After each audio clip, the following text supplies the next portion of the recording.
कावेरी ने अपने पति के घर से जाते ही अपने प्रेमी नीलेश को बुला लिया था। वह अपनी हवस को मिटाने के चक्कर में घर का मेन गेट लगाना भूल गई थी और वह अपने पति के बेडरूम में प्रेमी के साथ निर्वस्त्र लेटी थी। जैसे ही नीलेश कावेरी के ऊपर चढ़कर करने को चला, तभी अचानक से आहट सुनाई दी। इससे पहले वह दोनों समझ पाते, तभी जोरदार आवाज़ आई, यह सब क्या चल रहा है। वह दोनों घबरा गए और झट से एक दूसरे से अलग हो गए। नीलेश ने दरवाजे की तरफ देखा तो घबरा गया। दरवाजे पर कावेरी का पति खड़ा था। उसकी आंखों से अंगारे बरस रहे थे। उन दोनों को इस बात का एहसास हुआ कि उन्होंने घर का मेन गेट नहीं लगाया था। कावेरी उठी और तुरंत बेड पर पड़े कपड़े उठा लिए।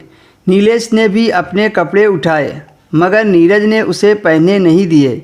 नीरज उन दोनों को गंदी गंदी गालियां देते हुए बोला, मैं चुप रहने वालों में से नहीं हूँ। अभी मैं आस पड़ोस के लोगों को बुलाता हूँ। कावेरी ने अपने पति के पैर पकड़ लिए और गिड़गिड़ाते हुए कहा, प्लीज़ मुझे माफ़ कर दो। अब मैं कभी ऐसी गलती नहीं करूँगी। मैं तुम्हें हरगिज़ माफ़ नहीं कर सकता।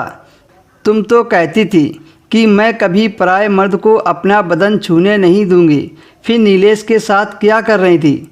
कावेरी कुछ बोलती उससे पहले नीरज ने नीलेश से कहा, तुम तो मुझे अपना सबसे अच्छा दोस्त समझते थे।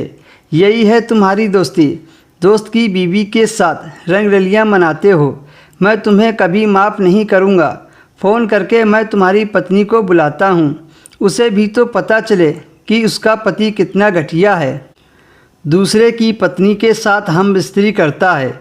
नीलेश हाथ जोड़ते हुए बोला, प्लीज़ मुझे माफ़ कर दो। अगर मेरी पत्नी को इस बारे में पता चल गया तो वह मुझे छोड़कर चली जाएगी।